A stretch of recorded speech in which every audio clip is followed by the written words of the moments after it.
place where masters of English language practice daily. Yes, you can learn to speak English. The sky was dark, and thick gray clouds rolled over the quiet little town. Mia stood by her window, watching the rain fall in soft sheets. It was the kind of day where everyone stayed indoors, warm with a blanket and a book. But Mia had always loved the rain. She pulled on her yellow raincoat, grabbed her red boots, and opened the door. Her mother called out, "Don't stay out too long." "Just a little walk," Mia replied, stepping out into the misty afternoon. The streets were empty, puddles dotted the road, and the trees danced gently in the wind. Mia splashed through the water, humming a little tune. She liked the quiet that came with rain. It felt like the world slowed down just for her. As she neared the park, she heard it. A soft whimper. She stopped. There it was again. A faint cry, almost lost in the sound of the falling rain. Mia turned toward the bushes near the playground. Carefully, she walked over, pushing the wet leaves aside. And there he was, a tiny puppy, soaked from head to tail, shivering, and looking up at her with big frightened eyes. He was brown with a white patch on his nose. His fur was dirty, his tail tucked between his legs. "Oh no," Mia whispered. "Are you okay?" The puppy didn't bark. He just looked at her, his eyes full of sadness and fear. Mia reached into her pocket and pulled out a small sandwich she had brought. She tore a piece and held it out. The puppy sniffed the bread and after a moment carefully stepped forward and took it. Mia smiled. "Good boy," she said softly. "Come on, let's get you out of the rain." She wrapped him in her raincoat and hurried home. At home, Mia dried the puppy with a towel. Her mom was surprised but didn't say no. "Just for tonight," she said. "We'll have to find who he belongs to." "Thank you," Mia beamed. The puppy curled up in a blanket and soon fell asleep, his little body finally warm. That night, Mia couldn't sleep. She kept thinking about the puppy. Where had he come from? Why was he all alone? And why did his eyes look so sad? The next morning, Mia made posters and walked around the neighborhood. She asked shop owners and neighbors, but no one had seen him before. On her way home, she passed the vet's office. She stepped inside with the puppy wrapped in a towel. "Hi," she said. "I found this puppy in the rain. Can you check if he has a chip?" The vet scanned the puppy. "No chip," the vet said, "but wait, he looks familiar.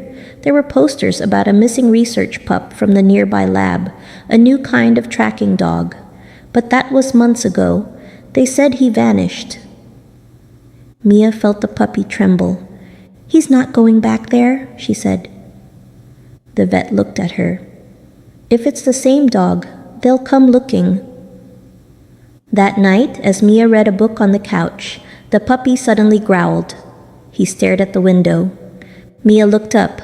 A black car had parked across the street. Inside, a man in a dark coat was watching their house. The morning after the black car appeared, Mia couldn't shake the uneasy feeling in her chest. She peeked through the curtain, but the car was gone. Her mother had already left for work, and the puppy, whom Mia now called Buddy, was eating breakfast from a small bowl she had placed on the kitchen floor. Buddy seemed calmer today, wagging his tail and nuzzling Mia's hand, but his eyes still held a shadow, like he knew something bad might happen. After breakfast, Mia decided to go back to the vet. "If they're coming for Buddy," she said, "we need to be ready." The vet, Dr. Lin, greeted her with a serious face. "I did some checking after you left," she said. "There's no public record of a missing research dog, but I found some notes in a local forum.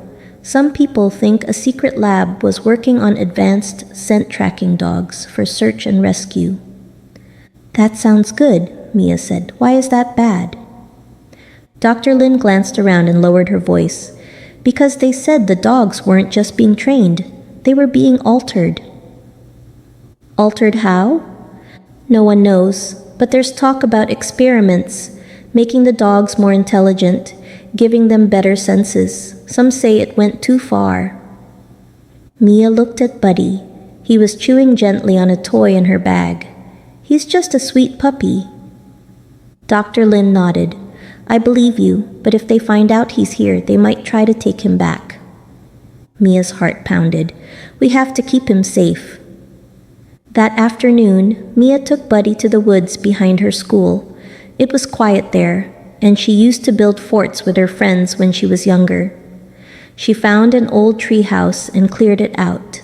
She put a blanket and a few of Buddy's toys inside. This is your secret hideout, she told him. Buddy barked softly, then leapt up the tree steps like he knew exactly how to climb them. Mia stared. How did you do that? Buddy tilted his head, wagging his tail. Okay, smart boy. Over the next few days, Mia kept him hidden. She told her mom that a friend was watching the puppy for now, but she kept noticing odd things. Buddy would tap on books with his paw, flip pages, and stare at pictures of maps. He barked only when someone approached the house, even before they knocked. And once, he helped Mia find her missing phone by sniffing it out from under the bed. He was definitely not an ordinary dog. One evening, Mia and Buddy walked to the library. As they came around the corner, they saw the black car again. It was parked outside the store across the street. Two men stood nearby, talking and pointing at a photo. Mia quickly ducked behind a tree. Come on, she whispered.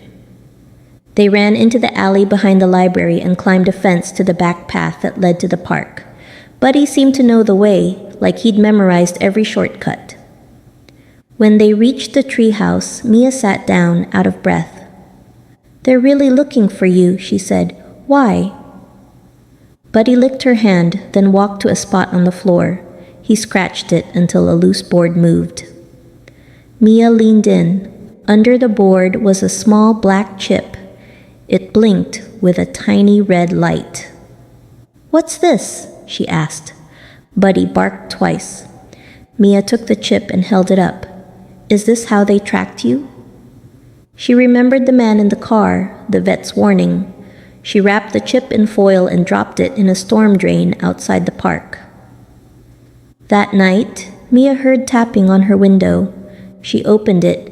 Buddy was there, but not alone. Behind him stood another dog, larger, with silver fur and glowing blue eyes. Buddy growled low, then looked back at Mia. She understood. This dog wasn't here to play. What's going on? She asked. The silver dog stepped forward and sniffed the air. Then suddenly, it spoke, a soft mechanical voice. Return subject 9, or be marked. Mia gasped. You can talk? Buddy stepped between Mia and the other dog, growling louder now. Return subject 9, the silver dog repeated. Mia backed away slowly. We have to go. She grabbed her backpack and Buddy's leash. They slipped out the back door and ran through the alley, heading toward the forest. The silver dog chased them, fast and silent. But Buddy was faster. As they reached the treehouse, Buddy jumped up and pushed Mia inside. He barked 3 times and suddenly a panel in the wall slid open. Mia stared. Inside the panel was a glowing map and a small metal box. What is this? The box opened on its own. A light scanned Mia's face. Authorization matched, a voice said. Then the silver dog appeared at the base of the tree. Buddy stood at the edge of the ladder, growling louder than ever.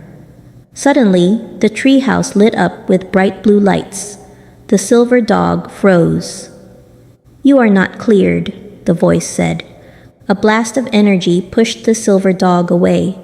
It yelped and ran into the woods. Mia turned to Buddy. What are you, really? Buddy walked to the box and tapped it with his paw. The map zoomed in to a building deep in the forest. Mia swallowed.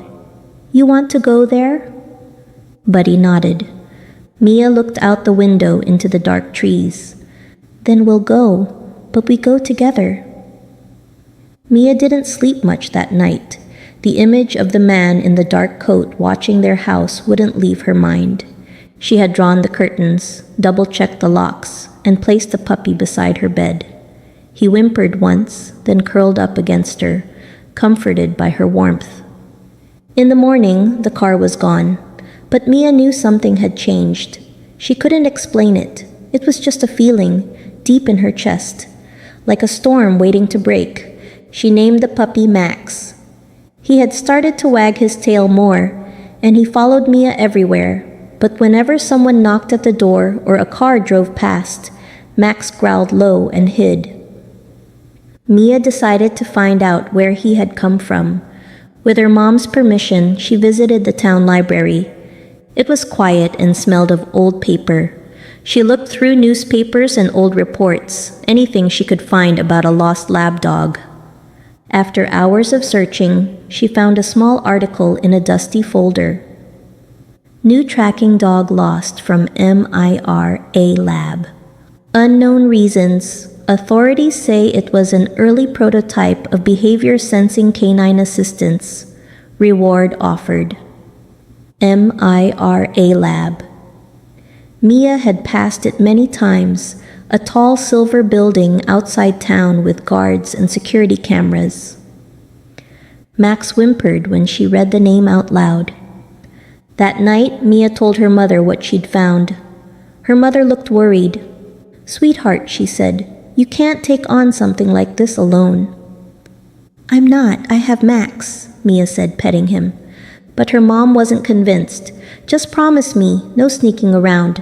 If anyone comes asking, you tell me." Mia nodded, but her mind was already spinning. She had to know the truth. The next day after school, Mia waited until dusk and then biked to the edge of town with Max in a basket. The Mira lab stood behind tall fences. Lights glowed from inside. She hid behind bushes and watched. A man came out. Mia gasped. It was the same man who had been watching their house. Max growled. The man looked around, alert. Mia whispered, "Shh." But it was too late. A flashlight beam swept across the bushes. Voices followed. Mia turned and ran, Max bouncing in the basket. They reached her bike and pedaled away, but a black SUV pulled out from the gate behind them. Mia swerved into a side street and hid in an alley. Her heart pounded. Max barked softly. "I think they saw us," she whispered. Max's ears twitched. He sniffed the air, then suddenly jumped from the basket and ran. "Max, no!" Mia chased him through the alley and into a back lot. Max was sniffing something, a metal tag half buried in the dirt. She picked it up. It was stamped with a code, MIRA-0457X. Beside it was a torn piece of cloth with blood. Before she could react, footsteps echoed behind her. She turned. The man in the dark coat was there. "Step away from the dog," he said. "You don't understand what you're dealing with." Mia's hands trembled, but she stood in front of Max. "He's not going back. I don't care who you are." The man sighed. "This isn't a normal dog. He's dangerous. He was designed for something else." Max growled, then barked, a high, sharp sound. Suddenly, lights flickered in the alley. The street lamps buzzed. The man stepped back, surprised. Max's eyes glowed, just for a moment, like tiny amber flames. Mia gasped. "What are you?" she whispered. The man turned and ran. Max stood still, then sat beside her as if nothing happened. Mia stared at him. Her hands shook. There was more to this story, much more than she had ever imagined. Mia didn't sleep that night. Every creak in the house made her sit up. The puppy, Max, as she now called him, slept peacefully beside her bed. But Mia's thoughts raced. Why had a strange man been watching her house? What did the vet mean about a research pup? And what kind of lab loses a dog for months, only to come back for him now? The next morning, Mia grabbed her bike and placed Max gently in the basket. "We're going to find some answers," she whispered. She rode to the vet's office. The vet, Dr. Keller, was already there. "Doctor Keller," Mia said, "please tell me everything you know." Dr. Keller hesitated, then sighed.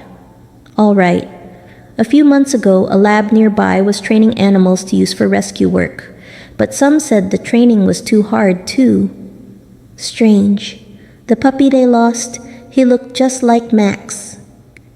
"What kind of training?" Mia asked. "They were testing animal instincts. They believed they could teach animals to sense danger before it happened. I heard the project was stopped. The puppy escaped during a thunderstorm. Some thought he died." Mia looked at Max, who was watching her closely. "He's not going back there."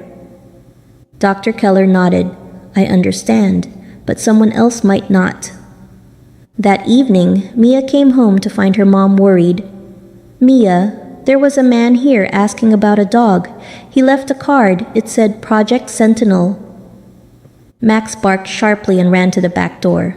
Mia followed him. There in the alley behind their home stood the man in the black coat. "We need the dog," the man said. "He's important." Mia stood in front of Max. "He's not yours anymore." "He's government property," the man replied. "He has abilities we're just starting to understand. He can sense earthquakes before they happen, fires, storms. He's more than a pet." Mia's heart pounded. "But he's scared. He doesn't want to go. He chose me." The man stepped forward. Max growled. Suddenly, thunder rumbled in the distance. Max barked twice and looked at the sky. Seconds later, strong wind blew through the alley, and rain began to fall hard. The man stepped back. "It's true. He still has the ability." Mia held Max close. "He saved himself. Now he deserves to be free." The man stared at them for a long time. Then slowly, he turned and walked away into the storm. Days passed, and no one came back. Mia and her mom decided not to talk about it again. Max became part of the family.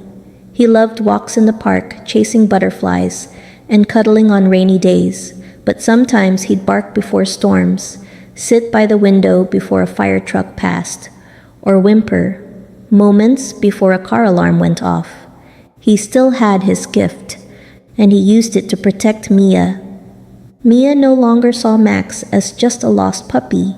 He was her brave friend, her tiny hero, and she knew deep inside the day she found Max was the day he saved her life too. The end.